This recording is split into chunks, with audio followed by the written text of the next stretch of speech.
Sounds more impressive than it is. We are in the game. In the bottom right, we do have the red Zerg, Demi. That little sparkle twist. In the top left, it is Deca. Or is it Deca? I feel like the C is usually like a soft one. So maybe I'm biased. We do have PvZ, of course. Best of 5. Both these players ready to go ASAP. So beautiful timing on that one. This is the Big Brain Bouts number 34. We do have 4 best of 5s today. We already saw 1 best of 5. With the victor of that best of 5 being the Cannon Rush Supreme Boanon. Able to perform different Cannon Rushes, different follow-ups, macro out a little bit as well. And a poor Azura fell to the cheese. A little bit. Now we're on Demi versus Deca. We have Namtra versus Eric up next. And then the title match is going to be Showtime and Laser. Is that what they call it? I do love that they kind of mimic this after, you know, like the fighting. But someone who has zero clue about fighting. I don't think I've ever watched it.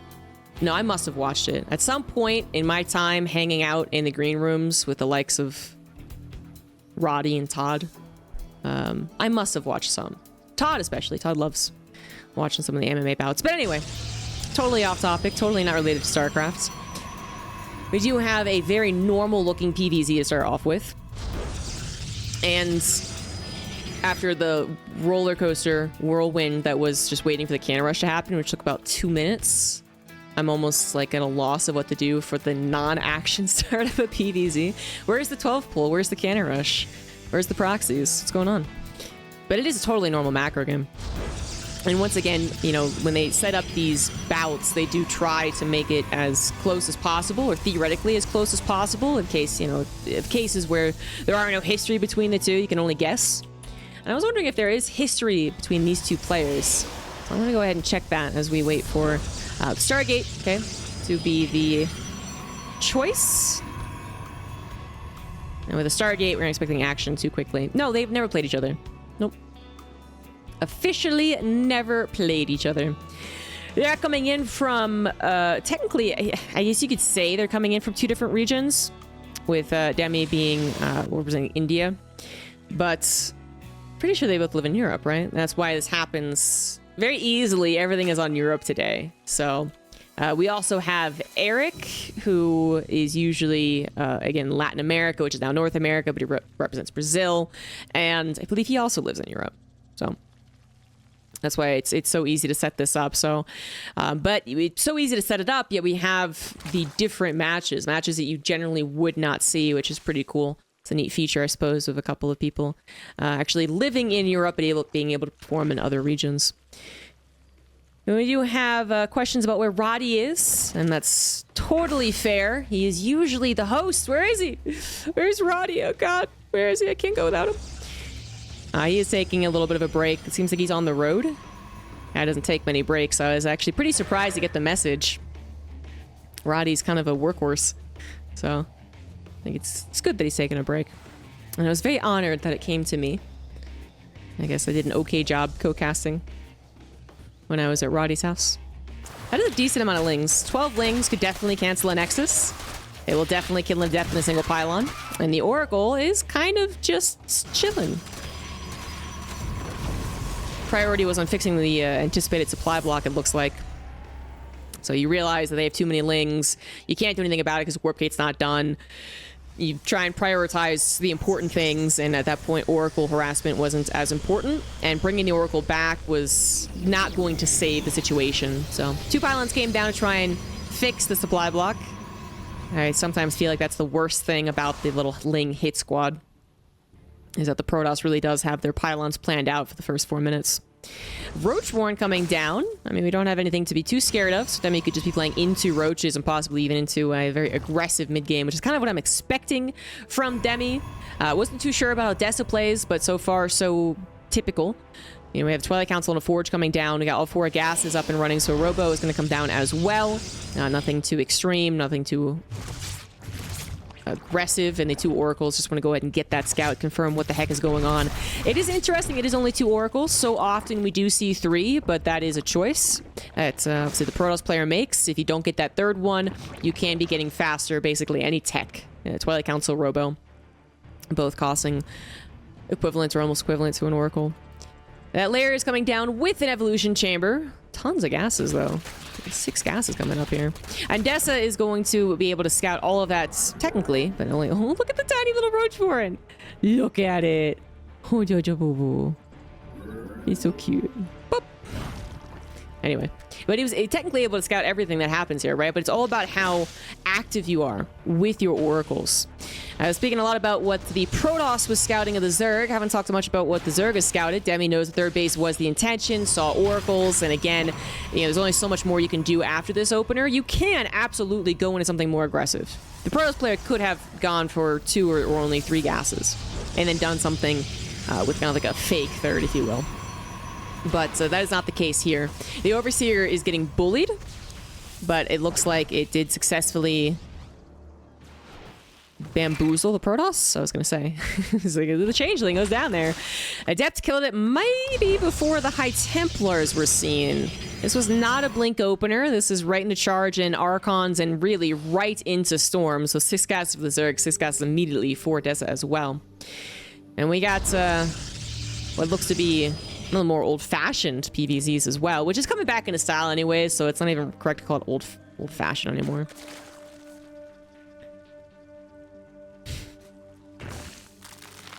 Lots of Roach Ravager coming into play for Demi. He did grab the Roach Speed as well as +1 missile. So lots of the Roach Ravager, not so many on the Banelings.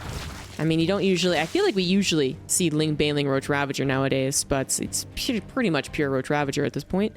Demi is maxing out very quickly with this composition, and we know that it is inflated thanks to the pure Roach Ravager composition. It still is just generally bigger. I mean, it might be a little inflated, and Protoss armies are pretty good against Zerg armies, pound for pound, but when they come at you with 50 more pounds, are you going to be prepared?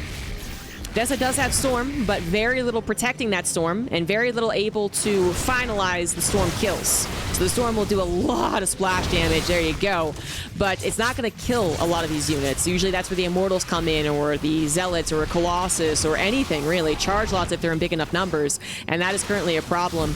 There's just not a lot of Protoss army. The Storm is about to also be completely done away with. Only 1 more in the pocket of the Protoss. I don't see any more on the field. 2 more are coming in. Archons, unfortunately, aren't particularly helpful in this situation when they get to collapse in on the Roach Ravager. When the rest of the army is there alongside the Archons, then yes, they will be very, very helpful. But to try and consistently run out after the Roach Ravager, to try and get those last hits, that's where the Archon can very easily get sniped. So it is a very delicate situation right now for the Protoss. So far, a nice handling of the pressure. Demi, you could tell, was very hesitant to commit to any place. On the high ground, there was cannons, there was shield batteries, 1 cannon, but shield batteries, Immortals, charge lots warping in. If he dedicated to the main base, maybe he'd break through, but would it be quick enough so that the other army on the backside wouldn't go ahead and collapse in on it? All things that Demi really had to be concerned about, despite this super drastic difference in supply. That drastic difference in supply we know is overinflated. In a head-to-head fight, the Protoss is capable of handling it as seen there. Very nice, very calm handling of the situation. But it also could have been used to try and hit multiple points, right? And that's where sometimes that lower army supply can be very difficult to use. If you got to split your army 50 here, 50 there, it's going to be pretty difficult. But no such problems arose there for Deca. Demi, had he chosen to split up the army, would have also lost some timing. And you can see, really did want to abuse that natural. It was looking awfully vulnerable towards the beginning of this engagement. Now, no longer. Does try to go to that high grounds, but there's very little to be found there either. I mean, the armies can't really push into each other is kind of the funny thing. They just can't push into each other. So both players are moving away from these armies. We got Demi going into 10 mutas and +1 flyer, so I do expect more mutas on the field. And we have Deca already with 2 Stargates, and that's actually going to really ruin Demi's plans, because these Stargates building Tempests, no cancel on the Nexus, can actually go ahead and build Phoenix. Now, it's going to be very amusing to watch Tempest try and kill Mutas. I don't think it'll be super successful. They're such slow shooters, but then Mutas won't kill Tempest particularly quickly either. So, yeah, I think Mutas just show up and then Phoenix will be made. And then it'll be pretty easy peasy. But so far, it just does not know about the Spire. No idea about the Spire, actually. No idea about the Mutas. They have collected themselves over to the right side, away from prying eyes. Deca lost the oracles anyway. To the queens that walked across the map. So there's not much scouting to be done, just the observer with the army. And it looks like Demi, you know, seeing the Tempests, realizing that this is going to be a bit of a weird situation than he was anticipating. He was probably expecting just big ol' max out Zealot Immortal Archon Storm. Is going to try and get the one punch Muta count, I think is what's happening. Oh, Ravager's actually hitting a lot of those armies. No, okay, he actually does pull the trigger, but 19 mutas is still maybe one-punchy. You know, when I say one-punch, I mean that he's looking to just basically use and abuse these mutas. He knows that there is going to be a response possible when the mutas show themselves, and it's about what damage they can do before the Protoss responds to it. The Roach Ravager finally doing what they wanted, busting up into the natural, but you can see how unsuccessful that really was. They're doing very little damage. Only a handful of probes have gone down. That's probably to the mutas, which are managing to take out some stalkers that are reinforcing, but ultimately have just lost their lives. 4 probes and maybe a couple of units for all of Demi's Roach army, and not all of his mutas, but 11 mutas that now have been seen and now are being responded. Oh my god, okay, now it's 34 mutas. He had 23 mutas building? Oh my god, that's a lot of mutas. That's spicy. All right, 40 mutas when these 3 pop. 4-0. That's pretty good.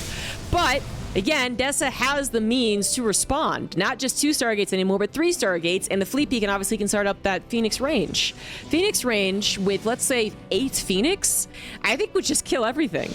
They get fairly easy to control once they have range. Without range, there's a lot more of that, oh my god, the Muta is going to turn back on me. But it's just so much easier when the range is done. And it's not like these Mutas can necessarily pounce on the army. The Archons would be coming in here. Well, I was a little wrong about that. The Archons are not done, and Demi actually pulls the trigger.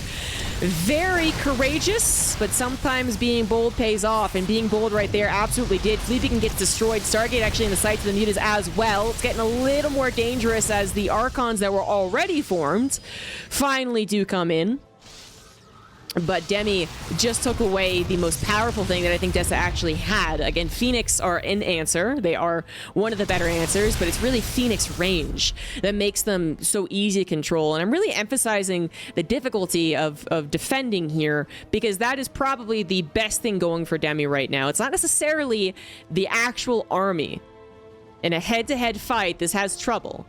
But it is the fact that it's going to be running around, doing damage, poking, harassing, messing up Deca, and perhaps if Demi messes him up enough, then there is a full collapse on top of the army. 40 mutas on top of the remnants of the Protoss army. But things have calmed down a little bit. Deca has been unsuccessful many times trying to get that 4th base up and running. 1 was killed. I think 2 or 3 have been canceled. Temple Archives now under threat as well. Supply block is a little unfortunate, but the emphasis, I would still say, is on this range finishing, which is absolutely being chronoed. 4th base might still get its chance to get up and running, as this game is not ending anytime soon. We're at 9 Phoenix. Shield by Overcharge is going to be popped. They get the wise decision. Phoenix, oh, they get jumped upon. That's exactly what's so scary about handling mutas. You have to be paying attention, and they're ability to fall back and kill your Phoenix can actually kill you. If they try to run away, you're just pretty screwed. But if they fall back and just take the direct fight when you're not expecting it, that can snowball into victory. Very dangerous game, very dangerous. You see Demi just doubling down on the air army built Corruptors, which won't die super easily to the Phoenix. They will have maybe some trouble against the Tempest, but only if the control is really, really excellent. We'll get into that in a second. Oh my god, the storms! He waited way too long! Way too long in those storms. I continue now. I maybe didn't realize how many storms there were. Maybe thought that Deca wasn't paying attention. I don't know what happened there, but that was so many storms actually hitting the heart of the army. Now 20 mutas. It's still a fine number. Many of them injured, however, and that did just completely repel the muta army. They can no longer be buzzing around the main base. They have to go back and recuperate, which doesn't take that long because they got a health regen buff back in Heart of the Swarm, but still they had to fully retreat, giving Deca that time to get comfortable on 4 bases, 8 Phoenix with their range, and possibly some SAG defense as well. Notably at the 4th base, which has only just gotten up here. Demi has remained maxed out this entire time. Behind all of this harassment, behind all of this potential, there's been a lot of macro. We have plenty of bases. All the gases that the drones are next to are taken anyways. We got extra bases that could be used later on, which might not be mining gas anytime soon, but they could if this game actually continues going and going and going, which it seems like it will. Deca is not dying anytime soon. If the 4th base was still not taken, I'd be a little more questioning how Deca survives, but the 4th base is taken. It's protected. It's got probes on it. Eventually we'll get the gases as well. And with the 4th base and a solid army to build on, then we're going to have a longer game. Protoss player might not ever have a bank if they continue to be denied bases and they really have to struggle to get them, but they might not need a bank if they have the perfect Protoss late game army. Demi has made plenty of time. Okay, for spines. It's comical. 18 spine crawlers on the field. I was going to say, Demi has bought enough time, certainly, with all of the pokes and prods, the Roach Ravager into the muta, into the mass muta, into the dive, so on and so forth. He has bought enough time to get so many bases, so many drones, so many upgrades, and technology, and also time to figure out how he wants to play the rest of this game out, which I think is something to be valued. You're not under the constant pressure. You're the one that's like, okay, this is what the Protoss is doing. How am I going to handle this? That doesn't necessarily mean you're going to win. Lots of us have great ideas on StarCraft and terrible execution. Some people have the opposite, actually. But it is a good sign for the Zerg player when they have all this map, when they have all the control of the game, and they do have a building bank to do those tech swaps. Should be quite brutal for Deca. Deca is finally ready to go. As ready as they'll ever be, perhaps. There's no guarantee that they'll be able to get a 5th base. At least some DT harassment finally came in the Dark Shrine. So 1 DT to the bottom left, 1 DT to the top right. Boop, pop goes the Ultra. Pretty wonderfully timed Ultra, too. Oh, the Muta is holding up so much of that supply. Don't just want to lose their lives for nothing. So this is a bit disappointing. Even though the Mutas are being moved away from, you still want to do something with them. And this was not it. 8 drones have gone down to some DT harassment somewhere. I mean, I know this base went down. I'm not sure where else drones went down. Unbelievably, with 18 spine crawlers, some of these bases aren't actually covered. All of them are here. Which might be a little overkill out. Maybe. Now the Phoenix are unleashed. They can go across the map and kill drones, and they are almost guaranteed going to find more success, even if there are spore crawlers. The mutas, they dived so close to the army. It was very unfortunate. They didn't even get a chance to get some surprise damage done, whereas the Phoenix, they did avoid the Corruptor army, and a spore crawler doesn't stop them from picking up all those drones. Certainly worth it at this point in time as you move away from Phoenix. Just sack the Phoenix for the most part. So +2 air weapons is finally on the way as well. It's been a very slow progress on getting to the ultimate air army thanks to all of the attempts on Deca's life in this game and the very hard-fought 4th base coming up so late. But we're finally there. Finally another upgrade. Maybe we're building a little bit of a bank because, you know, during a lot of the aggression, the 3 base setup did not look comfortable for a Protoss. Minutes were ticking by, and we know that 3 bases doesn't last long in Legacy of the Void, but the army remained rather intact. There wasn't a lot of replacing the army, so it'd be very different if you replace the army, replace the probes, replace the Nexus, replace the army. Then Deca is absolutely screwed. But Deca's been able to hold on to an army, build up a decent enough economy at a decent rate, and we have the typical PvZ, true to the lore. You know, we get the Protoss quality units, and fewer of them, I guess.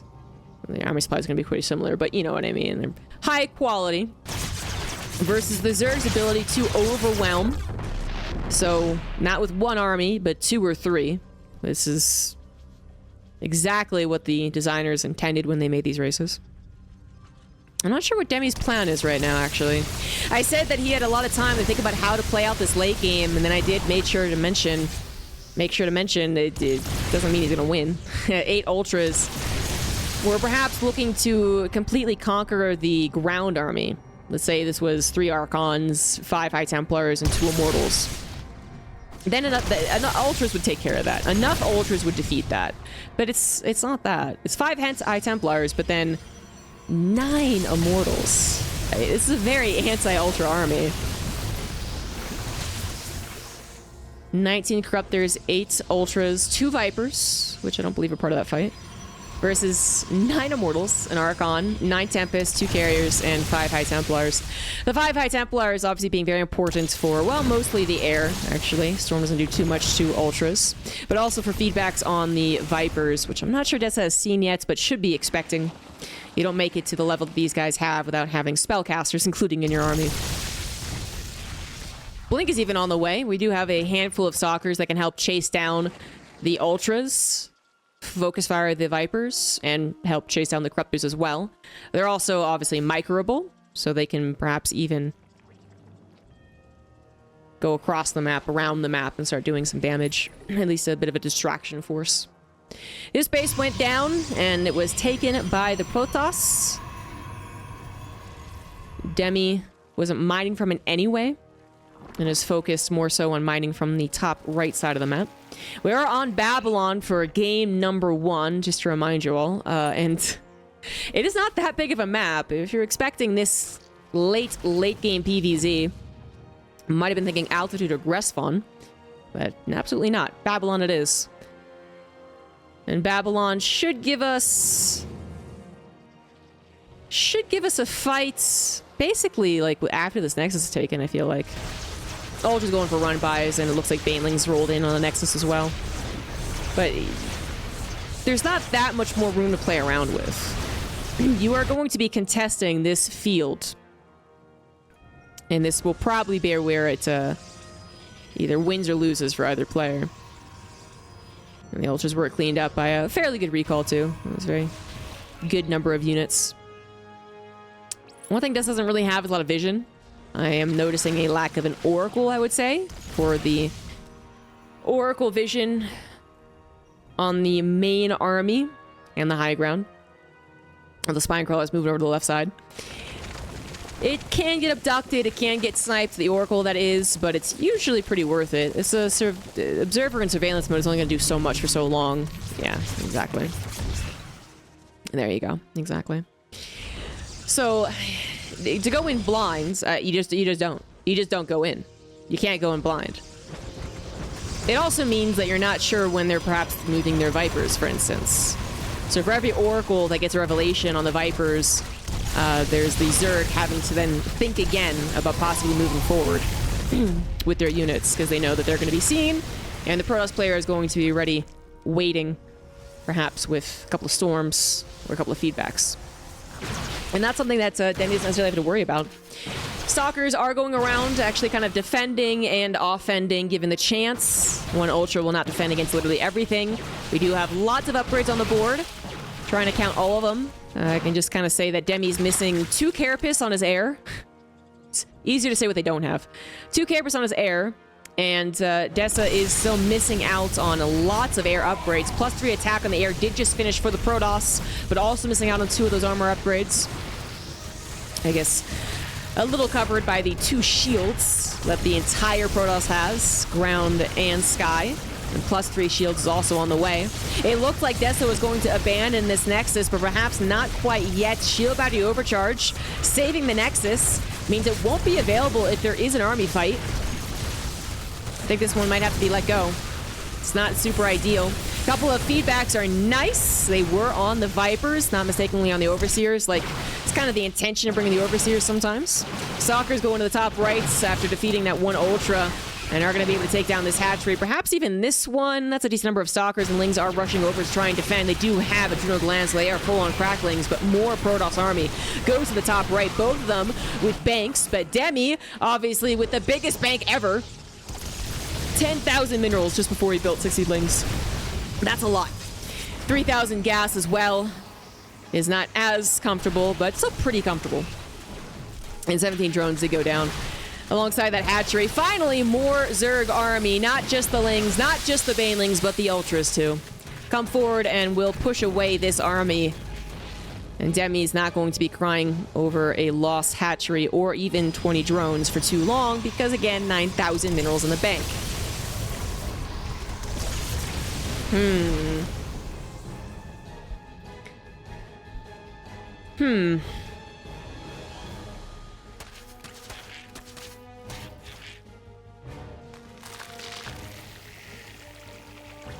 Honestly, this would usually be the time in which I start cracking jokes, conversing with my co-caster. Perhaps I'll just talk to you guys, because what usually happens is not that there's nothing going on, but there's nothing extremely important going on for a while.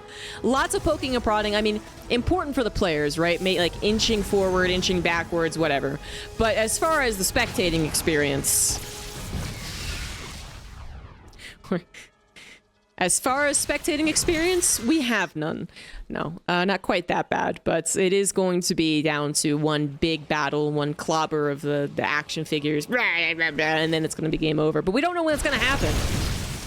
We do have a little bit of a two-pronged attack going on. Deca, once again, with the ground army, but also recalling some air army. So we have a little bit of a back and forth tug of war to the top and a little more of a stalemate to the bottom. How many macro hatcheries does Demi have? None. He just built enough hatcheries on the field, which might be a problem. 20 larvae is really not that much if you're going to completely remax. And we might have a big remax coming in soon. This isn't really both armies at this point. Yep, here comes more of Deca's. Yeah, now that the entire army is over here, Demi is a little less confident about killing this Nexus. I assume these are a bunch of changelings. Yes, they are. Both of them now expanding to the bases to the top. I didn't think this was ever mined out. This is possibly the only fresh base left. Yeah, I believe so.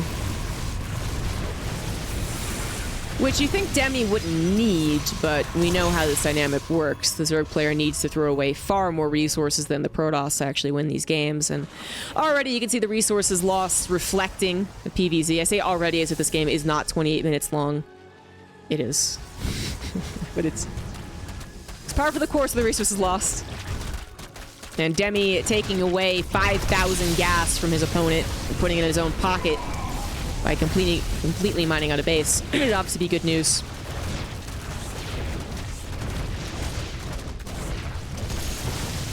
Nexus once again going down. For Demi, losing hatcheries is really no big deal. 9,000 minerals is a lot of hatcheries. For Deca, losing Nexus is kind of a big deal. 400 minerals is a third of his resources, and he might have to be rebuilding his army at any time. One Tempest gets abducted, 2 Ultras almost get bopped. Attack on the top side, though, however, it's always another attack. I actually really like this. This is quite enjoyable. Deca making sure to have multiple attacks going on, is even catching Demi by surprise. I think we can officially say that. One Ultra, once again, not enough to defend the top right. Drones going down yet again. Lings coming in single file, not going to take care of this, especially with Papa Archon defending. And DTs are in the main base, heading straight towards that Greater Spire, going to deny that +2 Flyer Carapace, which has been missing for quite some time. At this point, Deca not only completed +3 shields, but also his own +2 armor for his air, so a little better on the upgrades for the Protoss. 20 drones went down with all the harassments, a hatchery yet again. Demi, I don't know if he would rebuild drones. Rebuild the hatchery, possibly, but I don't know if now is the time to just give up on drones. I think it is. I don't think you're definitely not going to get that much bigger of a bank, considering now that the bases are so hotly contested. So I think it's now time just to try and max out and have a bigger army than your opponent. And Demi would. 20 more army supply in Demi's pocket. Still has to make sure to take an actual good engagement, however, and that's going to be more likely the more that the Protoss player is not back at home on their static defense, which is exactly what Demi was trying to go ahead and at least tackle. The Lings wanted to get on top of the static defense, take that out, and then maybe open up an opportunity for later on, but even with the Lings being cracklings, they did not do well. Reinforcements were there, army was coming back, and Demi does not find any wiggle room. Instead, Just losing both top right bases at this point. Again, replacing them, not the biggest of deals, but it's getting bigger.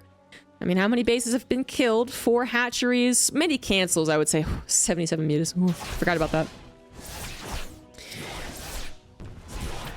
But the resources are not... They're not going up so much anymore. In fact, it's not much at all. I use the overlay in which you can see numbers. I love that you can see numbers. And you can see that the numbers on the bottom do not match the numbers on the top.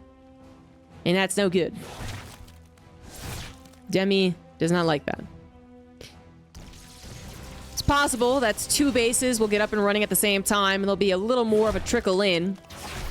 But 1 DT properly placed on the rally point of the drones. It's killing so many more. And Demi is going to lose his base again. You know, the Protoss player being outside of the static defense is the best opportunity for a Zerg army to win. Doesn't mean that it's an easy decision. But it looks like Demi is maybe... Nope. Thought he was going to go for it. He looked like he was going to go for it. He did not. Decides that's not the perfect army. It can be perfecter. He did just lose 26 drones, and he can replace that with either drones or army. 9 drones on the production tab, but 9 larvae unused. Okay, 5 more. All right, so he's going to replace a little bit. Possibly up to like a base and a half of mining, perhaps. But I don't think it's going to work out. He's losing more drones anyway. Raider Spire and Spire are about to finish. Perhaps that's why Demi was hesitant to tackle this army, as Corruptors would not be able to reinforce. Yet he is tackling now. 24 Corruptors. Where the heck are they? There they are. I was like, this is not the entire army. This is so weird. Not at all. The Corruptors come in. The Vipers come in as well. A couple of parasitic bombs going down. And that was a very bad start to the fight for the Zerg player. They just didn't have everything collected. Something was shooting the air army, which is why I was a little confused for a second, but it was just the queens. So that was it. Recall going to be used to go down to the bottom left and then attack this base. He could actually build a mothership. I saw people mentioning mothership, and that's usually part of the late game army.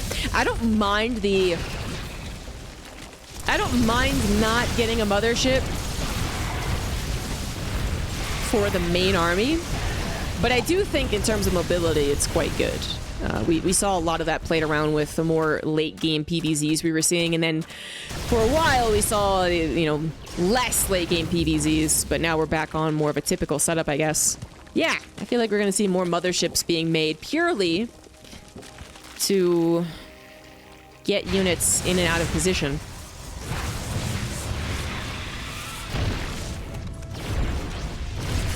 Demi's in a lot of trouble, by the way. He does have an almost 40 army supply lead. He did finally give up on trying to make those drones. So that's considerable. But the gas counts of the Zerg, and now the mineral count, finally losing all of that bank, means there will not be a remax of any sort. That's not even enough to build Corruptors. And Massling is not going to do it. So Demi needs to win with his army, which is entirely possible, but it's not something a Zerg player wants to be depending on. Great snipe of the Viper. I think that is worth the Stalker or 2 that was lost. Good reaction from Demi, though, as well, to Blinding Cloud at the last second to save the other ones. Deca is still mining a decent amount. In fact, comfortably, this top right base was taken by him, and I'm sure the sights are now set on this actual corner base, but an attack is underway. Ling jumping on top of Immortal Archon. High Templars also been in danger, forced to slap down their storms, perhaps not in the best situation. Couple of storms did land on the Corruptor army, but that was certainly not the ideal fight. Deca was trying to move between bases and then got caught on this ridge. But it might not have been the worst fight either. Not the best, not the worst, and Deca's the one that has the remax is the real problem. The last 2 Tempers are going down, but then Demi realizes there's not enough to kill the leftover Protoss army. Most of his army was in Corruptors, which not going to do very much. Going to run around and pee on a bunch of buildings, I guess. But what are they buying time for when you have 100 gas in the bank? And that is it. They're not buying time for anything. GG's, 34 minutes and 49 seconds. That game didn't begin with a cheese, but it certainly began with some serious aggression Mass Roach Ravager into Mass Muta, and yet we still got a very, very long game out of it. Kudos to Deca for the defense. Now we move on to Royal Blood. Both players are ready. Let's go into Royal Blood. I actually have no idea what to expect. That game was very interesting. I know we had about 15 minutes of, PvZ things. But the first 15 minutes of the game, not the last 15 minutes, was full of twists and turns. I think there was a large chance for both players to win. Because obviously Demi with the aggression could have overwhelmed. But then honestly, Deca could have defended beautifully into an immediate counterattack. Never got the opportunity as things never went quite that well. But that game didn't feel like it was going to go to 36 minutes or what was it? With the first 10 minutes and how they were playing out. But it did, and it ended in this guy's favor. In the top right, we have Deca. In the bottom left, it is Demi. Thank you very much for that tip, Razor TL. Thank you for the $10. Thanks for giving us the BBB today. Much appreciated. And big shout out to Basilisk. Continues to put on these tournaments. Have an awesome team. Has been an incredible member of the StarCraft 2 community since they showed themselves off at that Homestory Cup. Was that just last year? Time is truly a concept. Another normal-ish opener? No, not actually. Not only a pool first, but also a gas coming down. I mean, Deca did send out that probe fast enough to get the block, but you could always take your third as your natural. Many of the macro European Zergs would have done that. Demi, even though we're playing on Europe, I don't, and as such lives in Europe, I'm pretty sure. I don't actually think is really identifying as a European Zerg. I've talked about this before, but it's kind of weird how that happens, where you have actually a lot of people from the Latin America region actually in Europe. I don't know why that happened, but it did. Where there's some players who actually live up to their location stereotype when it comes to StarCraft. And then there's some who beautifully embody another location stereotype. And that would be, the best example would be Neeb. Neeb never lived in Europe. He would visit and occasionally would be practicing on the ladder just because, well, he practiced all the time on the ladder, sorry. But he never lived there. He would be practicing on the ladder in Europe occasionally if he was at a tournament. But he took all the qualities of a European Protoss, sucked them all up. And he was still a North American Protoss at heart. So I don't think Demi has sucked up all of the European Zergness. I feel like they're still a little more aggressive than most of the other Zergs. Maybe not a laser, I suppose. Just thinking Lambo, Cyril Rayner, basically. So I'm expecting Demi to once again be the aggressor, to be the one who starts it. As Deca is going into a Stargate, that further confirms my belief. Demi did get that gas and pool, and speed's finishing up fairly quickly, but we don't have too many lings on the field. Perhaps once they confirm that there's going to be a Nexus, because actually Demi has no idea what's going on in his opponent's base. Then a couple more lings will be made. As the Overlord has not tried to dip into the main base to get that confirmation, at most it would have seen the timing of the warp gates, which can't always be trusted. In this case, it is accurate. I imagine this was Stargate, then Warp Gate. So Demi should have some idea, and we see some Spore Crawlers being made. Spore in one base, 2 Queens in another. It's going to cover your butt for a little while. And there's the Ling scouting for the intention. Kind of missed the probe, but it saw the Oracle. Oracle plus Adept where it was equals third base is going to be coming down. And like I said, maybe this is where we see a couple more lings. Obviously not timed out with a faster speed build. This, the opener really had actually nothing to do with the way the rest of the game has played out so far. But Demi did like going for those additional lings in the last game, and they did manage to get a cancel. It did screw up Deca's build a decent bit, having to get those pylons down. But it looks like Deca this time around is very much aware of the possibility, or rather, more suspicious that it's going to be an issue, so he keeps the Oracle at home a little bit longer. At some point, you do recognize your opponent as that guy that guy who builds the lings to be annoying is one of that guys. The Oracle finally went across the map, but 2 queens were also at the 3rd base, so... Okay, Spore is the main natural. Twilight Council and Forge on the way, following this up. Deca on 4 gases as well. Very similar, if not exactly the same build as last game, down to the 2 Oracles instead of 1. This time, no awkward pylons having to be built later 3rd base. This is a more streamlined build for Deca, which bodes well for him, considering he did win the last game. Wasn't such an easy game to win, though. Demi is also doing a very similar build. Besides the opener, I'm like, I'm not crazy, right? I didn't just completely miss the same opener in the first game. It was a bit different. It didn't actually do anything here. It's into Lair, into Roach Warren, into +1 missile, and then into, I assume, Mass Roach Ravager, which was dealt with very nicely by Deca in the last game. They got to do a lot with the map, though. So if you move into Royal Blood, we can see that there's not really a situation in which the Zerg army moves into the natural and then is afraid of being caught by the 3rd army. Like, it's the 3rd is just not nearly as close. So we could see Demi once again all eyes on the natural, and it might be more effective this time around. And if it is effective, if it gets into the natural with its first push, that would be extremely difficult for Deca to hold. Because even in the last game, if it had done it with its first push, Deca did not have as many units set up in the natural as he eventually did. It would have been a little sketch.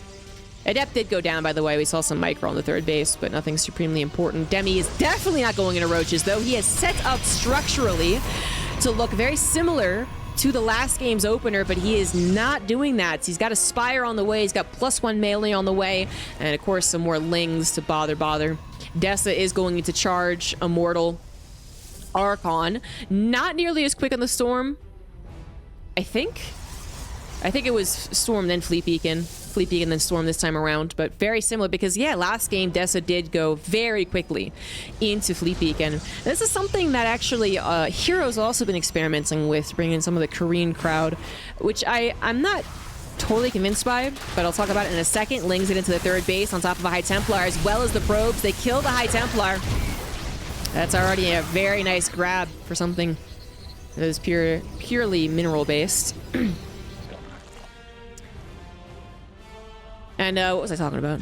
Oh yeah, the Hero's been doing the Stargate thing. So Hero has been, no matter how the early game has gone, whether he's like ahead or behind, he has been going into very fast Stargates and Fleet Beacon, capital ships. I saw this work wonderfully in GSL, I believe it was, after watching it fail completely in like 5 other games. So I know it works, but what Hero did was that Hero went directly into 2 carriers, and he was basically looking to surprise the guy. Like, he threw out an army attack, killed a bunch of queens, went into carriers, and there was like 2 queens versus 2 carriers. Wasn't too pretty. That's not what Deca's doing, but the Protoss experiment to be going faster into the Fleet Beacon seems to be on the rise again, after we had kind of a nice little period of a bunch of gateway units attacking and like back and forth and tug of wars. We're kind of getting back to like, okay, Lurkers are so freaking difficult to handle. Let's get into the Fleet Beacon as fast as possible. However, this fast Spire, which is what Demi was really honing in on, might ruin Deca's plans, because this is so fast and so furious, too fast, too furious, that this is where the mutas can absolutely overwhelm. 16 mutas versus 2 Tempests. I don't know how that looks. I'm gonna be honest, I don't know how it looks, but it's not just the 2 Tempests, it's an Archon, it's a couple of cannons, shield batteries eventually as well. The muta is going for their drive-by, fly-by. And Deca is on his way to producing those Phoenix. This was so much faster. This was once again unexpected, as in it wasn't directly scouted. I'm not sure it was unexpected though, because there's no Roach Ravager presence on the field. So Deca was probably wondering what the heck was going on, and probably figured it's a real possibility, a fast Spire. So I think that would explain the static defense already being up on his 3 bases, and a rather conservative 3 bases as well. Perhaps if he expected something differently, he would have tried to slip in a 4th or something, but nope, generally expecting to have a difficult time expanding outward, at least until the Protoss supply is over. a little more of that 150 hump. Then you have a little more, like literally just more army to move around your bases, defend your 4th, 3rd, couple Archons, and the natural, what have you. So until you're at that point, a 4th is a little bit out of reach, and Demi is clearly dedicating to Muta Corruptor yet again. 13 Mutas on the way, Burrow, Baneling Speed, +2 melee, +2 flyer attack, Hive as well. Playing a very fast style of play, and he's going to do it faster in this game because he didn't have to start with the whole Roach Ravager thing. Which I still contest might have had more viability on this map with just how big this is, this area between your 3rd and your natural, but is not super important. Demi chose what he chose and did get the damage with the mutas that he was not able to get last game. We do recall, 36-minute game, but recall like the first 10 minutes. The first muta flyby was surprisingly bad. So that's how I took it anyways. I thought it was surprisingly bad. And then it eventually kind of found its rhythm a little bit, but then it was not about the mutas in that game. The mutas bought time and kept Deca on 3 bases for a little longer, but that wasn't the end-all be-all plan of Demi's. Eventually got into late game Zerg, but wasn't able to really play that out. It's 25 mutas with +1. If there's that many mutas, they are most likely accompanied by a buttload of lings, possibly even already over into ultras. This is something that Deca has not been able to do in a lot of the games, actually. Not a lot of scouting into the main or natural bases. So the main Hive remains unseen, but again, guesswork.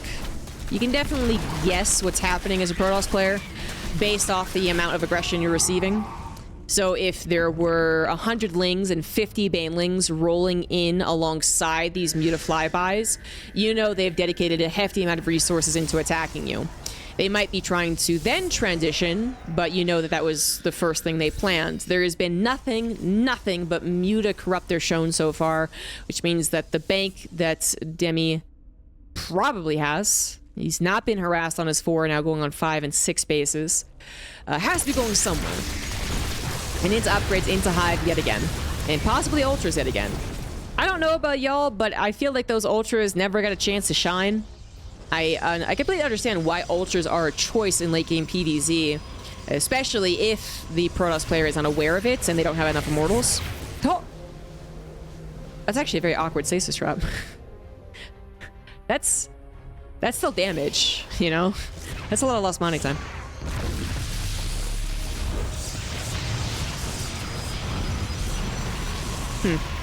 Anywho. But the Ultras in the last game are just not that impressive. Parasitic Bomb, pretty good on Phoenix, but fairly good split, I would say. You just don't kind of almost forget about it in these games, but Deca did split away, managed to save a decent number of Phoenix. They do have their range, so the Mutas alone are not super big threats, and with only 5 Corruptors accompanying them, I don't think, in general, the air army is that much of a threat anymore. Deca's managed to recover the supply, get up to 180, just about. 4 bases with stack defense too, so that's pretty settled for a Protoss. It's going to require a lot of work on the Zerg's part to break a setup like this, which, of course, Demi could get to that point, could get to a breaker type army, but still kind of getting his feet set, getting ready to then pump out non-stop army units as well as deliver on non-stop aggression. Although his mutas have not been as active as perhaps they would usually be. Viper's soaking up too much energy right there. Doesn't need to roach more, I suppose, and has plenty of extra evolution chambers, so Vipers, you do your thing. Deca expands in a forward position, 5th base on the way. He, again, has managed to make a more streamlined Protoss game for himself. You know, didn't have to cancel a 3rd base and get supply blocked. Really dealt with those mutas fine. Surprisingly worse than last game, I guess technically, but it was fine. 10 probes, not too bad. And then is on 5 bases. So I would say that Deca might even be able to push prior to Demi having a real late game army. Demi's supply is still caught up in so many mutas that are not going to take direct fights. Viper is also not looking as useful as they should, kind of running around and just getting injured along the rest of the crew. 4 Vipers have died in this game, and it feels like they have not done very much. And considering that a lot of Zerg games have 2 Vipers that live almost indefinitely, that is a bit sore. Bit of a sore point. 2 Vipers living indefinitely in PvZ, I realize, is quite a high bar, but it can happen. Resources lost? Not that many, actually. There just haven't been that many fights. The mutas have dived, but the last dive they did that we just saw resulted in a lot of injured mutas, not a lot of dead ones. So, it's just they just have not been trading very much. Which means Demi has a bank. Deca, unfortunately, not so much. She's a Protoss player, even with some consistent expanding. You just have very expensive armies. Now with 5 bases and a maxed out Protoss army, I suspect that Deca will also start to accrue a bank. +2 attack is going to be denied, but it's really not the most important upgrade. I'd say for sure that the +2 air would be the better grab if Demi was capable of doing so. He just went into the main base and grabbed the first important thing that he saw. Now letting the mutas get killed, I think. Well, they're winning the war, so maybe not. But 13 mutas are not the game plan for the late game TVZ, or PvZ, sorry. So if they die, they die. It's basically where we're at. If they survive and come back later, okay, that's fine as well, I guess. Demi going to be working with Infestors this time around, looking to change up his late game response at least a little bit. And I do love seeing Infestors. I think Fungal, Parasitic Bomb, still the ultimate wombo combo. Well, Fungal, Parasitic Bomb, Corrosive Bile would be the ultimate wombo combo. But Infestor Viper is pretty close to it. And when the Neural Parasites, I mean, there's obviously a potential for that. I'm not as hyped for it as I would be in, for instance, a late game TVZ, in which I think, you know, controlling ghosts and controlling Thors is very, very important, and also I feel like very viable. I think getting Neural Parasites in this matchup seems to be proven to be a little more difficult. You're more likely just to abduct something, get it out of the way and kill it, rather than Neural Parasite it, get out of the way and kill it. Or have it work against its fellow men, which could happen. I mean, imagine a Neural Parasite on a High Templar, if you could even click on it underneath all this mess. You know, I think that's good. I would not deny that would be good. And more bases, more bases, more bases, and more bases. We are on Royal Blood, which is certainly a bigger map. As far as the base count, I believe there is 1.5 more bases, I think. Certainly at least a half more base, and by half base, I mean this gold base. right here, right here. Which Demi has, Deca's taken, and they are really splitting the map in 2. Get it. Get it, late game. And while that sets up, I'm just gonna chill. Here we go.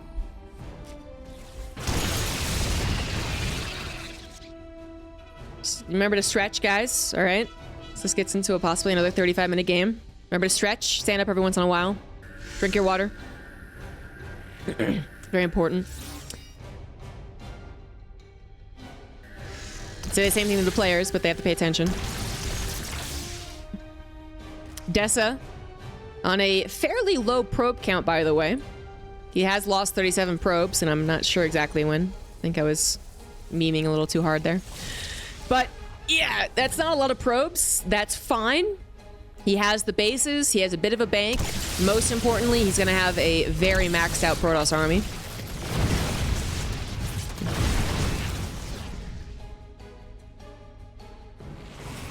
I will say, though, the upgrades are rather lackluster in this game. They are absolutely on the way, though. Triple Forge! Hell yeah, man! Hell yeah! Triple Forge to make up for the one Forge that died. Kill one Forge, 3 emerge. I like it. I like it because I don't think Deca is the one that's going to initiate here. So they're going to be playing a little more passive. And they are going to be building up a bank and building up a defense, and you'll have plenty of time to get upgrades in that case. As one slow-moving army moves out, another slow-moving army moves in. Broodlord's now sieging up the gold base of Deca. And notice we also now have the Oracle Revelation, which I think he just maybe forgot about last game. Or maybe the circumstances were different enough, he didn't think he needed it, but now being used very well. Great feedbacks, too, popping some of those infestors. I always imagine, like, a tick popping when that happens. Is that gross? Did I just make everyone throw up? Sorry about that. But seriously, the infestor pop is disturbingly pleasing.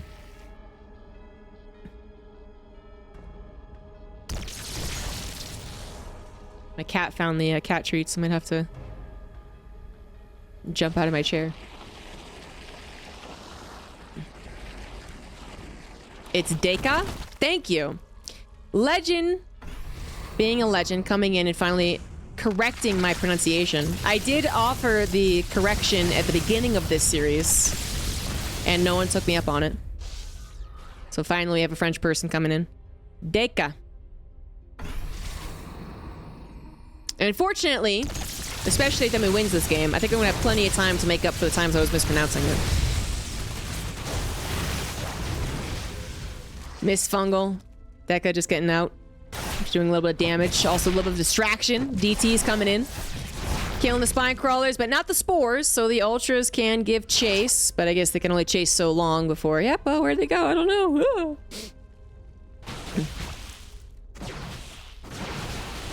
Yes, Deca is French.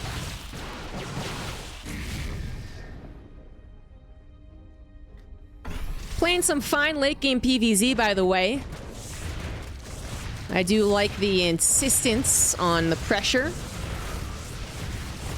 I liked last game when there was multiple attacks from, you know, different armies. Not as much this time around, but the ever important 6 or 7 DT hit squad. Nailed it. And for Demi, 10,000 resources in the bank was not enough. We're up to 14,000. A couple of Adducts go down in Tempest, which will die, which should die. Nope, they're not gonna die, actually. Interceptors all out, scaring away the units. Queens dying before they can get those last few shots. Recall on the fungal units. It's a good idea. Very fast reaction right there. Still a loss of units overall for Deca. It's down in the supply. Resources lost is surprisingly even. Not a particularly good sign for Protoss in a lot of games, but weirdly enough, well, it's still not a good sign before I go too overboard. It's still not a good sign that the resources lost are so close to each other, but Deca does seem to be very capable of grabbing these 2 bases. So I don't think it's the worst thing yet. More battles, especially without this gold base being taken, then maybe I'd be more concerned. Thank you, Gauntlet Wizard, for the 20 months. Do we have VT Blink? Yeah, we do. Right before the spine claws are all done. Zerg players all across the world are in pain. Oh. Just good enough. Just good enough. That spore was the last vision. Overseer was close enough, I guess. And more battles across that gold base. With all the spine crawlers up now and an Overseer as well, you can put that in surveillance mode. Not have to worry about being F2'd. Then this just means Demi has more bases than his opponent. The Broodlords are almost guaranteed to get a cancel again. Upgrades aplenty yet again, kind of tracking that a little bit. For the air armies, Deca has 3-1, Demi has 3-2. And for the grounds, Demi is completely maxed out, whereas Deca is actually missing some. Triple upgrades still take a while to actually form. Deca is actually moving out, attacking the right base, as I suppose he saw the Broodlord still stuck over on the left side, realized he had some mobility to abuse. I like it. I still would say Mothership for even more abuse would be nice. Imagine attacking over here, pulling the Broodlords, and then Mothership on the left, ready to defend or reposition and attack. It'd be pretty cool. And then, if it was wrong, there'd be a recall on the Nexus. You recall the Mothership, recall the Nexus. Would be cool. But I don't think Deca's thinking about it. Deca, perhaps too many minus 400 400s. Is seemingly given up entirely on the Mothership edition. Don't need it. Strong, independent man. He doesn't need a Mothership. Still waiting for the neural parasite to also come into effect, but I believe the Infestors aren't even part of the main fight. 2 of them over on the right side. Abduct will grab a carrier. I think that was all it grabbed. Oh, and Broodlings capturing a couple of High Templars. Ooh, bringing down the High Templar count just to 1. Actually, I would say that's usually a point in which the Zerg army goes, but Demi not maybe realizing how few High Templars are left on the field. Maybe a bit of a missed opportunity. He's still going to grab the Nexus, which I think is kind of the That's like the bar that Demi wanted to hit, so it's okay. But if there is only one High Templar on the field, no Archons either. 19 Corruptors versus 8 Tempest 4 carriers. Well, I suppose it is still a little ambiguous, especially because the stock count is so high. The Corruptors will not just be able to fly over everything in free fire. But certainly the Vipers could be coming in, the Fungals could be coming in. If there's no storms, there's also no feedbacks. One High Templar, the one High Templar is in there, full on energy, waiting to rumble. It's got no backup though. Nice little Fungal at the tail end there. Banelings roll in. They're going to crash into, hopefully, the High Templar. I think it already got its storms done though. So its job is done. It can now retreat, and the Parasitic Bomb is going to be split away from quite nicely as Deca takes his leave from the map. Recall on cooldown, I believe. So Stalker's reinforcing to try and defend with the help of Zac defense. These are once again cracklings, so they bite through things pretty quickly. But it looks like with the forces combined, it'll be enough to defend, and Deca can even replant the static defense. Resource amount is still pretty good for the Protoss, and it's still very good for Demi as well, who has again been mining rather freely off of these bases. It looks like there was more harassment to the bottom right, or it was just the army. It was literally just the army. Doi. Big army did come through, take down 2 hatcheries. That is nice, and some harassment on the bottom right as well. It's going to take down 3 mining bases. That is considerable. But it's also, you know, kind of a question as to, will that last long? Will Demi not just get those 3 bases back up and running ASAP? We're going to find out, as the armies are awfully close to each other. Demi takes down the Nexus, but now might be a little trapped. High Templars were rebuilt for Deca. I think he realized that when that fight, the last fight was over, they do have enough energy for a Storm. And they're trying to push back, trying to help out. More Stalkers coming in, actually. Blinding Cloud goes down as he realizes it's going to be a Stalker play for the Broodlords. They blink forward into all of those Broodlords. That's a nice amount with almost, like, yeah, they're fully upgraded. Besides the Carapace to help them out, those Broodlings on the ground were quite scary, but every last Broodlord will fall. The air army of the Protoss was also under fire at the same time. It was 2 different fights in one big battle by the looks of it, one in which both players take a whopping amount of damage. Which one remaxes faster? Usually the Zerg player, right? Demi is going to be able to remax. 9 Ultras on the way, handful of Lings, abandoned ship on a base that was already almost mined down anyways. Not the worst loss there, especially if these bases are actually back up and running. This one, no. This one, yes. Gold base is back up and running. So Demi is going to get back to mining.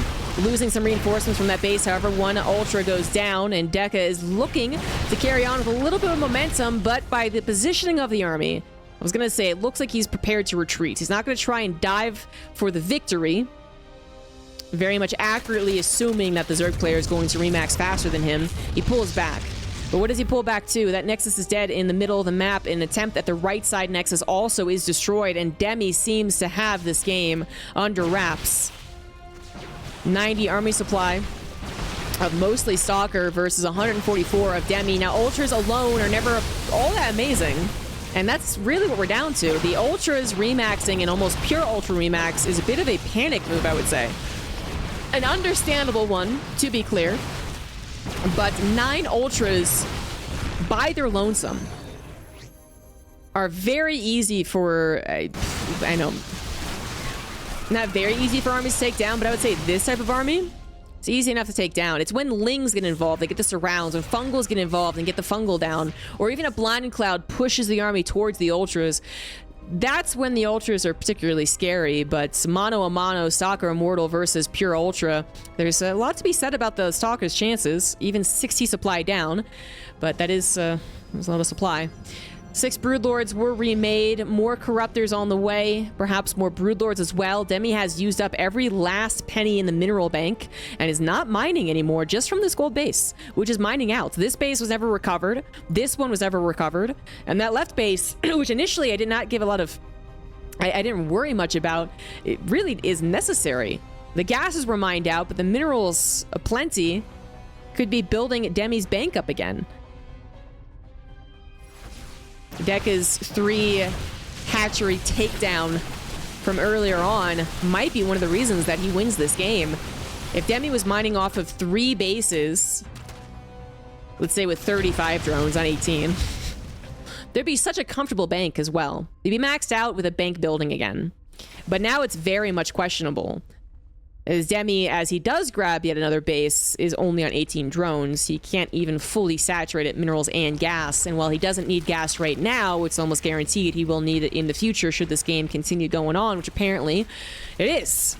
Deca is also rather baseless. Baseless. But he does have a, I think, fresher mining base at the top left. A long distance mining with more probes as well. So it's an almost comically low mineral income per minute, but it is happening. It's a thing. It's going on. Void rays are coming out. Oh, you don't see this too often. This is often also a bit of a desperate move. As I mentioned, those ultras look a little desperate, kind of just like, you know, build the thing that comes out fast and easy.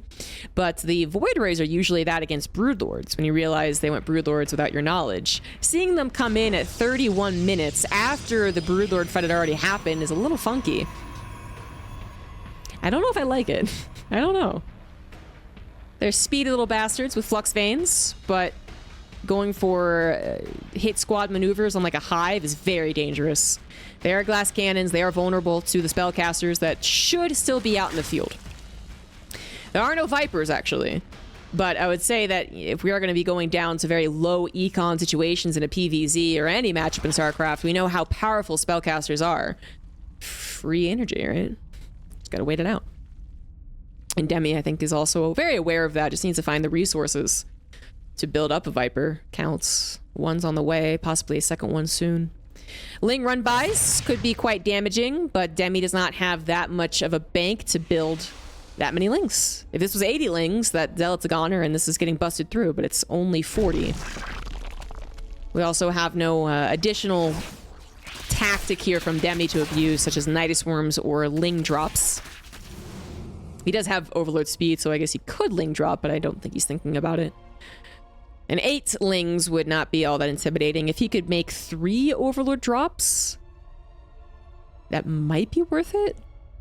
But it's a big question. You're down to your last pennies. You really got to wonder what is worth it. And for Demi, I think prioritizing a little bit of the recovery process for his economy is a little more important. So another base taken. Drones remade slowly. And looks like they both just took the opportunity to bandage themselves up here. But who comes out ahead?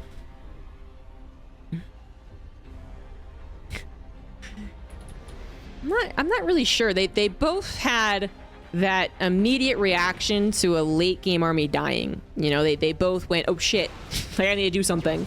So, you know, we had mass stalkers, which were already included even at the beginning, even during the Broodlord fight.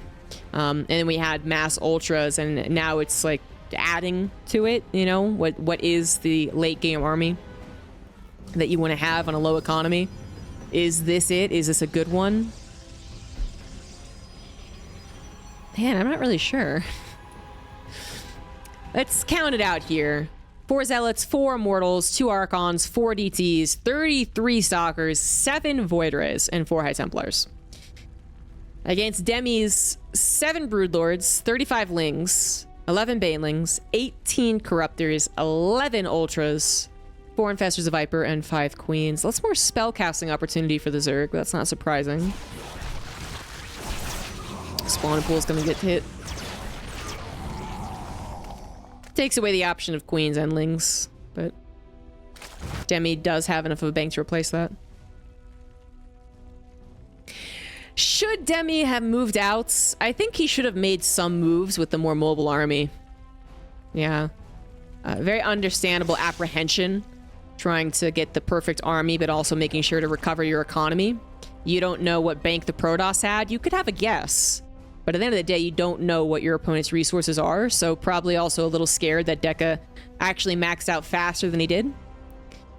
But Demi maybe should have been using some of these ultras to at least hit some of these spots. You know, like taking out this base is not all that important, and the gateways probably aren't that important either. You go down to 6, but yeah, it'd be something. Is what I'm trying to say is it would be something, and it would probably not cost any ultras, if I had to guess. And then with this down, it gets even easier on the next run by to get into the natural. So I think that would have been worth it, but I understand why there was no move out to try and kill Deca, who had the more mobile army, and for all Demi knew, and already maxed out one. Now it still isn't maxed out, as Deca is chilling on 185 supply, realizing that there is not an urgency to max out. Can leave some supply for emergency warp-ins or for waiting to build up stronger units such as carriers. But right now doing nothing with it, actually. Just microing with the stalkers.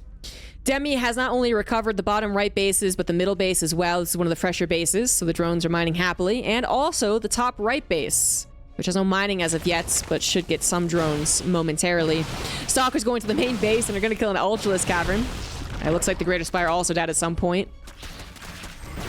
It's being rebuilt, though. A couple of Queens wanting to go down, but the transfuses! Oh, she died anyways. One Queen died for 7 Stalkers, was it? I don't know about that one. I don't know about it. They also killed the Ultralisk Cavern, but other than that, I think those Stalkers did not do very much. Not the best resource trade. Speaking of which, let's check back in on that. Looking a bit more like a typical PvZ with an over 10,000 resource difference, but still not the best case scenario for a Protoss a lot of the time. If it was 15 or 20, I'd feel really good about the Protoss or amazing about the Protoss.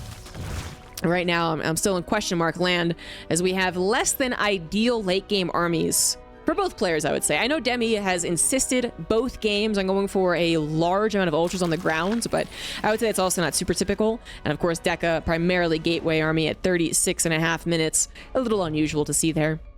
He was moving over into Stargate units. He got these carriers, and then he just stopped. I thought it was stopping because he knew he didn't have to max out. But now with an even lower supply, I'm quite confused. You should be building something. Okay, 3 carriers. There we go. There we go. As soon as I talked about it. Looks like we're getting into mined out map territory, ladies and gents. Oh boy. That's what I need. That's what I need in my life. Just breathe it in. Late game PvZs. I actually thought that Demi might have been able to get it and remax faster. Get lings all across the map, but did not get the opportunity. And I am with you. I mean, we got the ability to just calmly watch everything as it goes down and go like, oh yes, that was a good move. Quite. But hindsight for Demi, perhaps. Maybe instead of 11 ultras, 7 ultras and 30 lings, whatever larva allowed, I suppose, might have been better. No, looks like Deca's the one's gonna be moving out again. Comfortable on at least 2... No, that's not fresh anymore. That is not fresh at all. If you combine all of the remnants, it's like 1.5 base mining. Demi had gotten up to 2 base mining, I think you would say. 31 drones. 1.5, 2 as well. They both are on similar mining. We can see that in the actual numbers here. In fact, Demi a little bit more, a little bit. I think his drones are just on better saturation. We have Stalkers in the main base yet again. First, they got the spawning pool. No, that was the DTs. First, they got the Ultralisk Cavern. Now they're looking for the Hive. They will not get the Hive. Skedaddle. Air army is still not completely maxed out on upgrades, by the way. Both armies, Zerg and Protoss, are missing +3 armor for their air. Not sure why. This BBB might still be going on when I return to work on Monday morning. It might. Demi is certainly not the one to blame here. And by blame, I really don't mean anything truly negative. But Deca has liked this fast Stargate transition, which certainly encourages late game.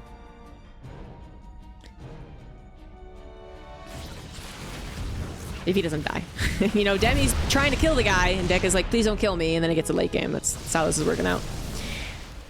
I actually quite like the way that Deca plays with the late game army, though. I mean, this could be, frankly, way more boring.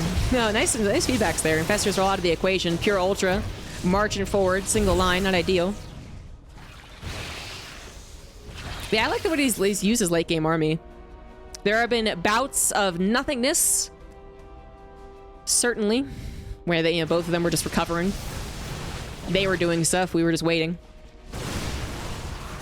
But eventually using this army to try and move around the map and try and get some secondary attacks. That's what I liked about his game for game number 1.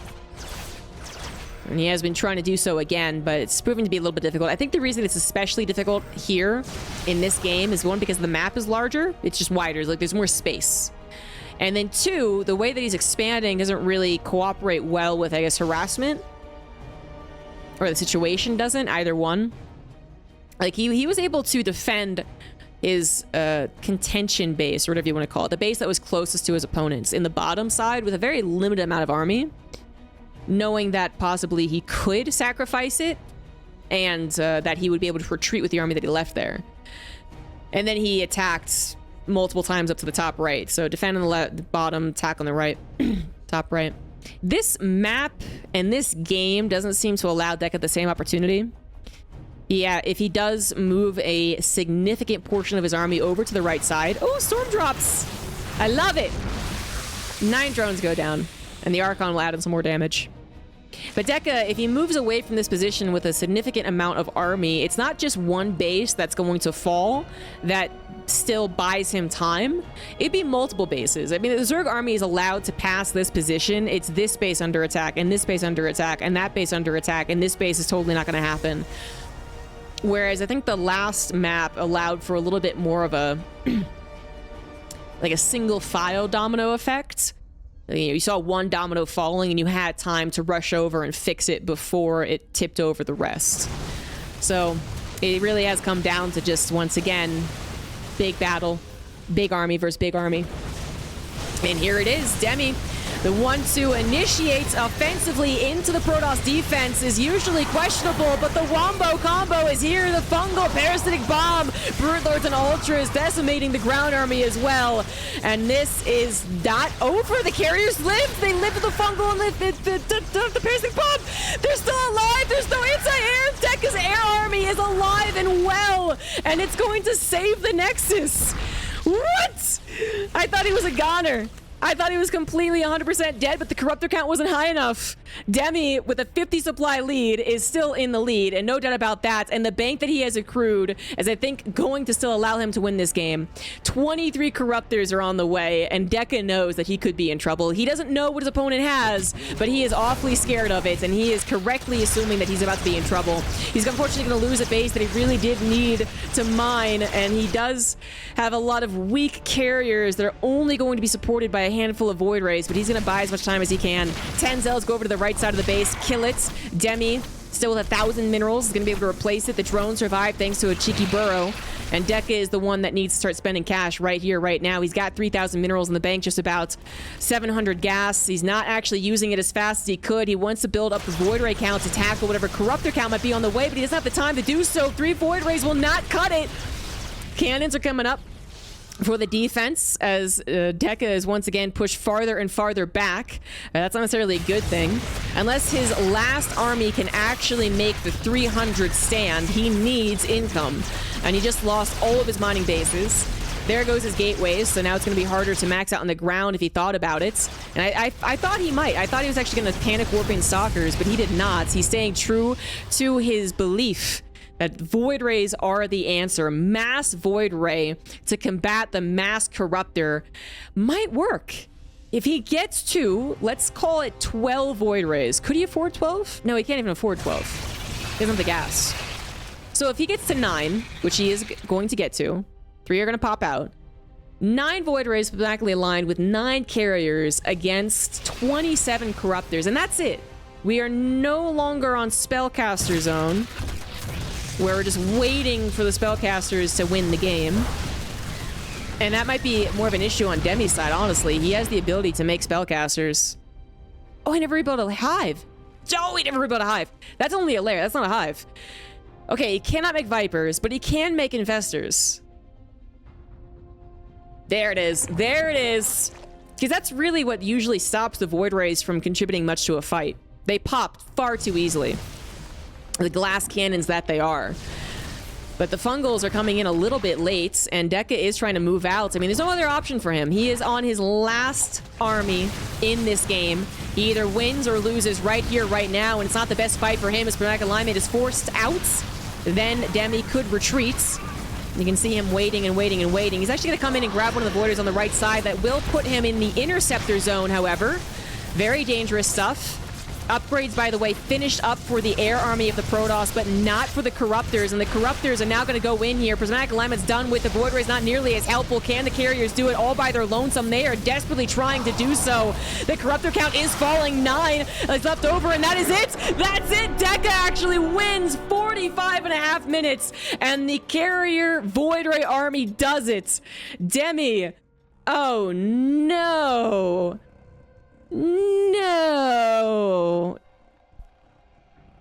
That's a womp womp if I've ever seen one. Oh, man. That was supposed to be the Zerg's game. The lack of spellcasters, though, that was a real problem.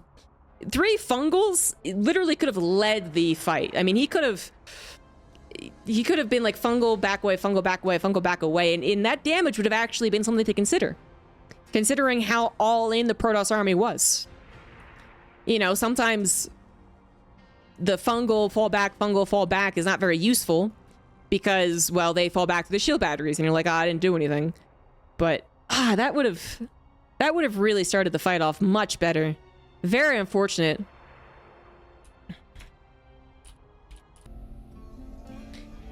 Oh, on the bottom right, up 2 games. He is Deca. And on the top left, it is Demi. That was just not how that was supposed to go. The Carriers being left alive with the second to last fight, it's kind of understandable. In my opinion, it's understandable. Obviously, it's a big mistake on the side of the Zerg player to not have enough when they pulled the trigger and to let the Corruptors take an uneven fight so that there were so many capital ships left over. But I think it's understandable. It was kind of a surprise ending, like, oh, I don't have enough Corruptors, oh shit. But then the last fight did not have to happen the way that it did. I don't think Demi was in a comfortable place. I don't think it is as simple as saying if you did this, you would have won. What's wrong with you? But I do think that there is a little more wiggle room in the game itself. Like, oh my god, I saw that fast probe and I just assumed, oh my goodness, oh my god. Okay, all right, I need to get this done quick then. I thought I was going to block a hatchery. I thought I was going to be all humdrum, no problem. Okay, so then my point, I think that he could have tried to buy more time. He could have given up that base, run away. He would have had to sacrifice a static defense, which I think is why he didn't run. Because he was like, these are my last spores, they're going to be able to help.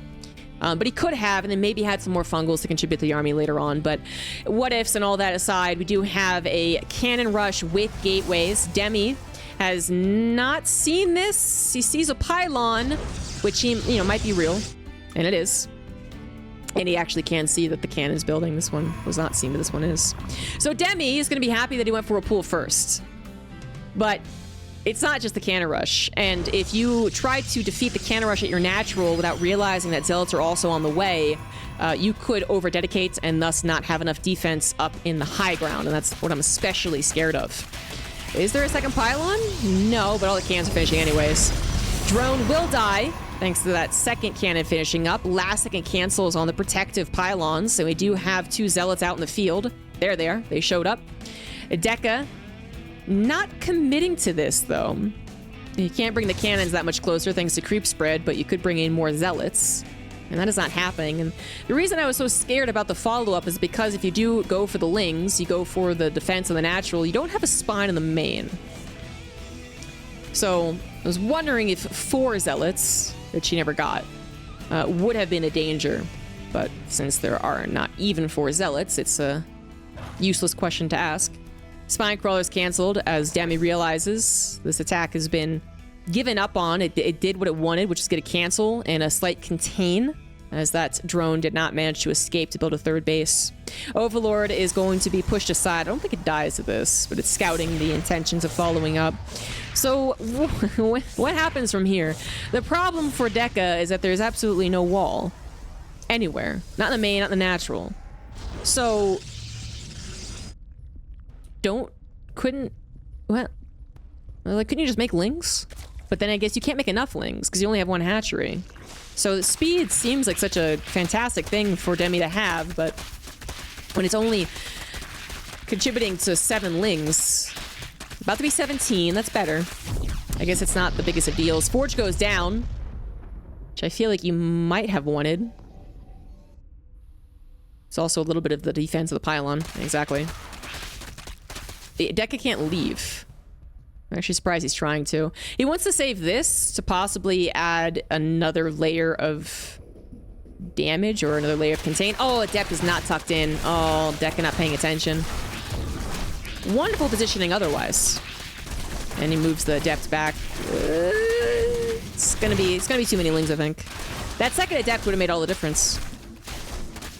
That second adept with the army would have been enough, I think. And now I have no idea what happens, by the way, guys. I have no idea what happens in this game.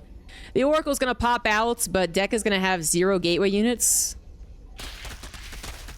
And again, no wall. Lost the forge before he could build a cannon.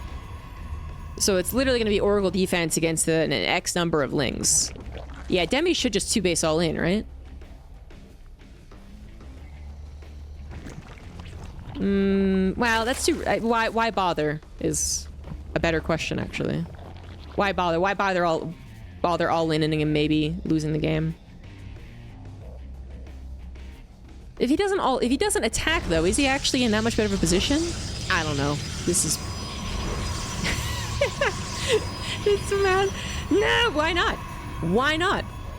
I'm gonna fully wall. There's no units to put in a gap if there was one. Demi might have gotten away with a Ling Flood if they didn't prioritize killing the proxy gateway. But these gateways are now strong enough with, 2 oracles protecting them that a Ling Flood will not work. And now these Lings, that definitely look like they should have been drones. 10 Lings, at least, should have been drones. Should have been 5 drones. Because they're not doing anything right now. And they're not going to do anything. I'm not going to say ever, but they're not going to do anything important for a while. Demi still not clearing out these bases, giving Deca a decent idea as to the position of his opponent. Also seeing a Ravager, you do want to be very frightened of an attack, so a Void Ray should be on the way, and exactly that. I think Deca's managed to make this a game. I was very doubtful that was enough when only the hatchery was canceled. But then I wasn't sure how the rest of the game could be played out, because how often do you see this? And I think there's a lot of ways it could have been played out. The way that Demi chose to play it out gave Deca enough breathing room to get a macro game going. So I'm not really blaming Demi, but just kind of the circumstances as we have a potential booting of... Oh, Indy, actually. A couple of weeks ago, the European server rallied against the filthy American and booted me, Steadfast, and Chicken Man out.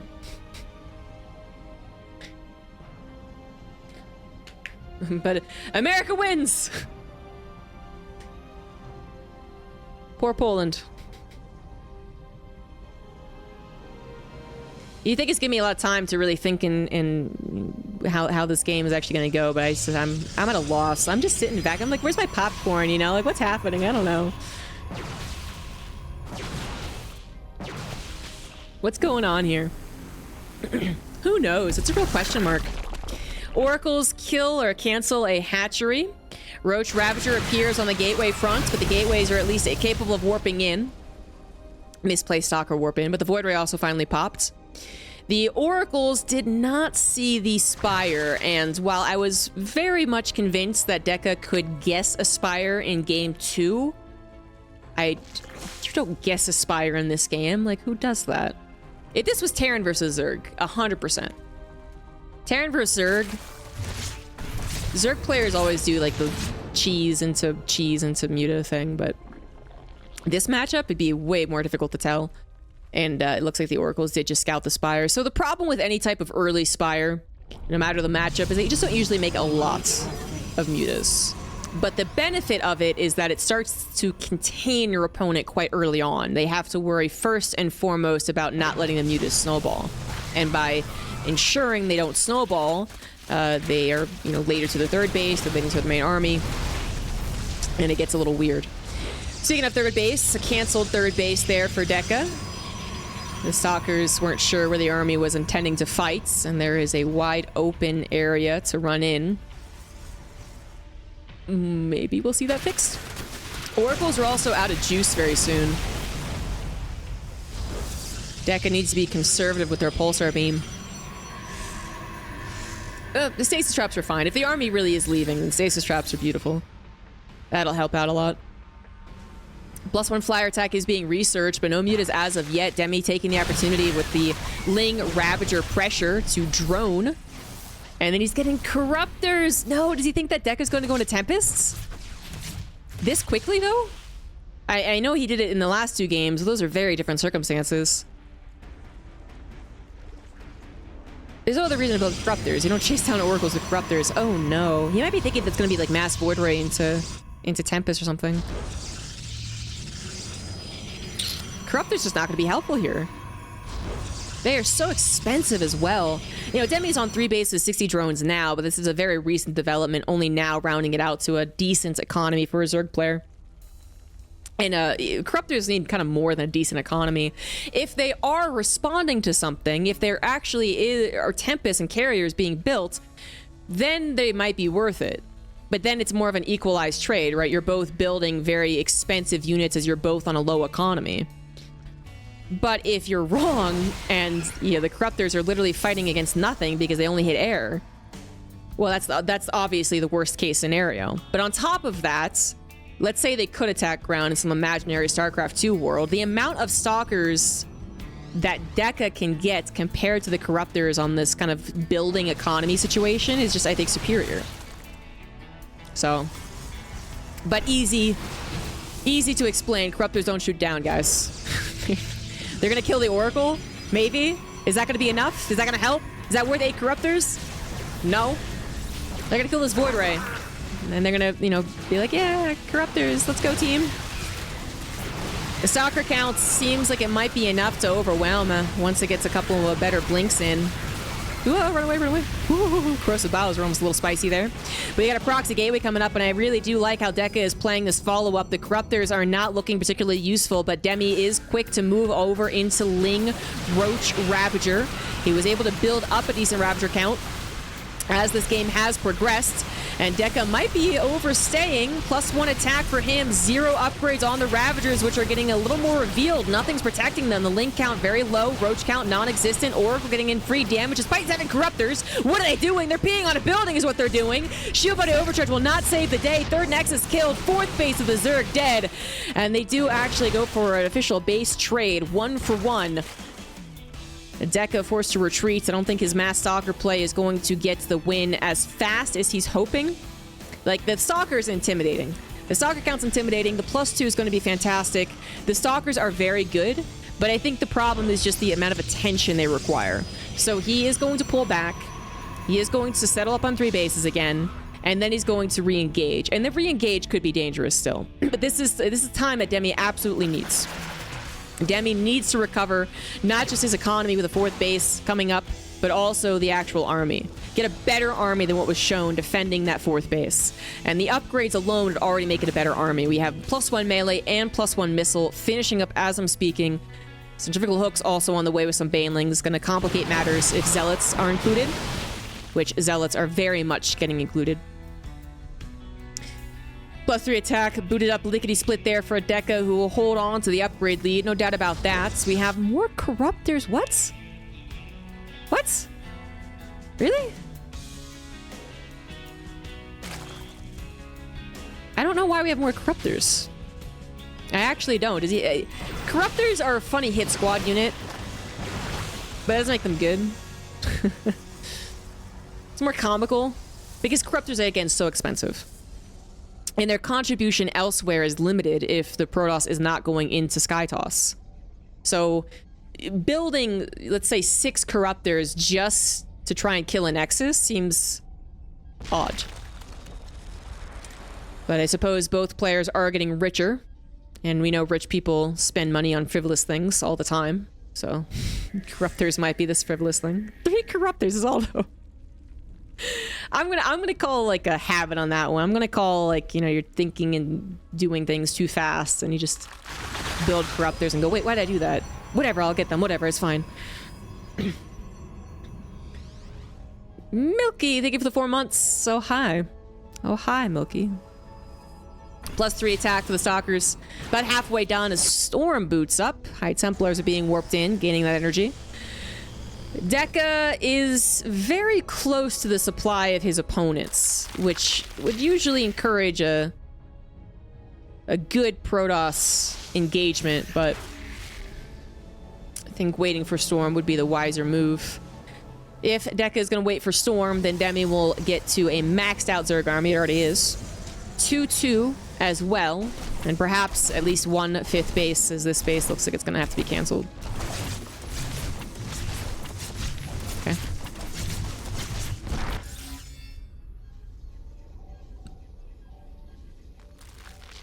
So becoming wealthy and spending money on corruption. I didn't even make that connection. That's pretty good. Lots of banelings forming in. The army knows about it, and so Deca will be prepared. Stasis traps from earlier helping out a little bit. Not with a lot of catching of the units, but just adding in further Sim City. Now you have to go through this choke, not this choke.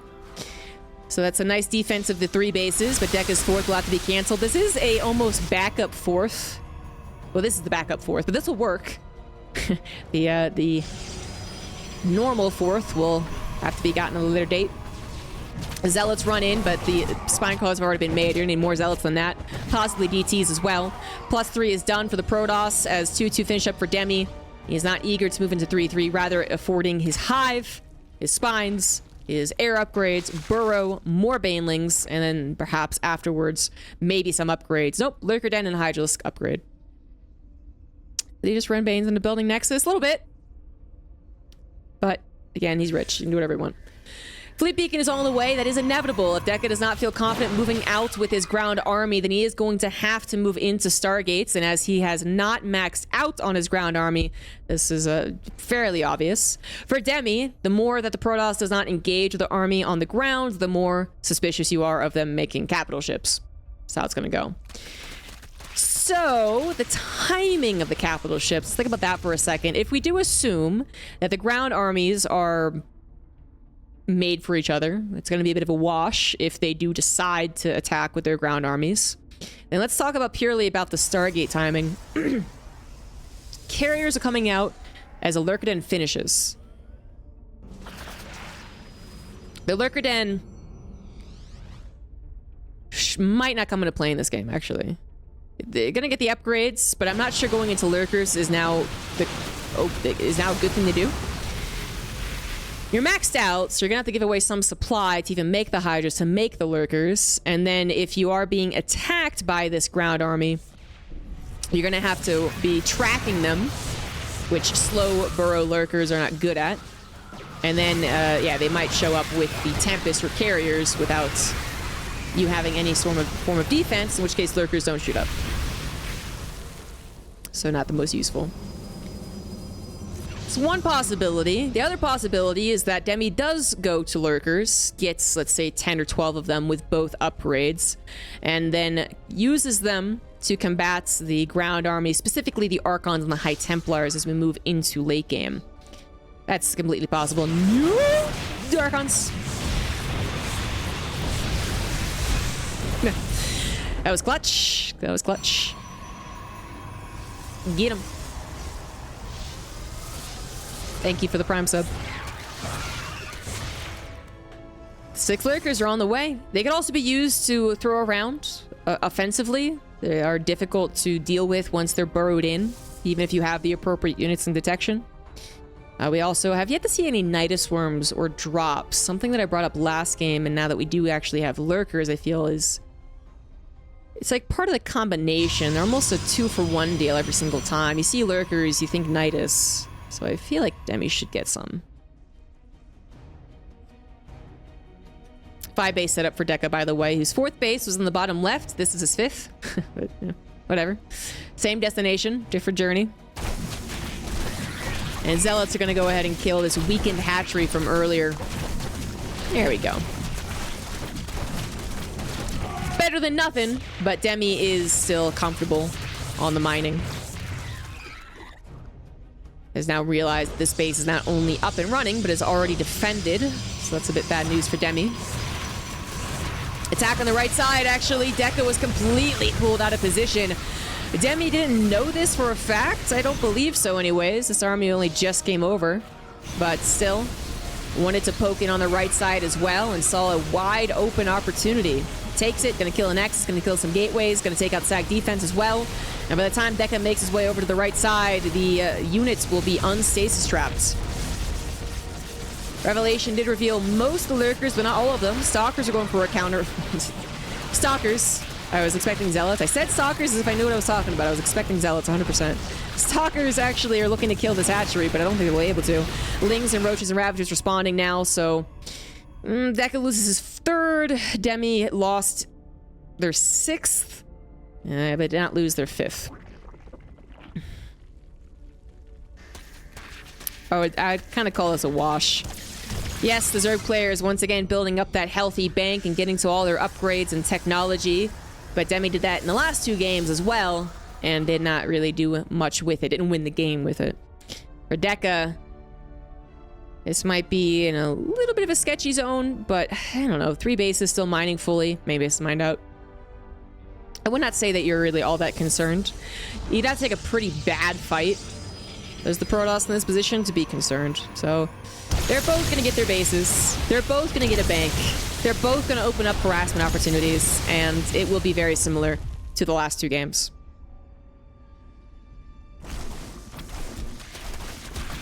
Demi's army supply, by the way, the actual composition is a little suspect. I haven't really noticed just how much Deca was able to build up the Tempest count. It is 8 Tempests to 3 Corruptors, 3 Vipers, and 3 Queens. Deca can use the Tempest to just chew away for a while. Have to be careful about the Viper presence, which is why the Oracle should go first. Actually goes after the Lurkers. Figuring they take out the Lurkers, this ground army will be able to take out the Spine Crawlers, no problem, and that does make sense. If you're given a certain amount of time, take out the Lurkers first. There you go. There it is.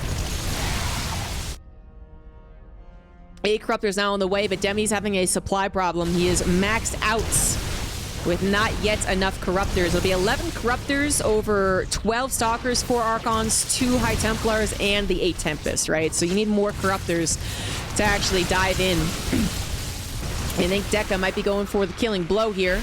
Might have timed it out correctly.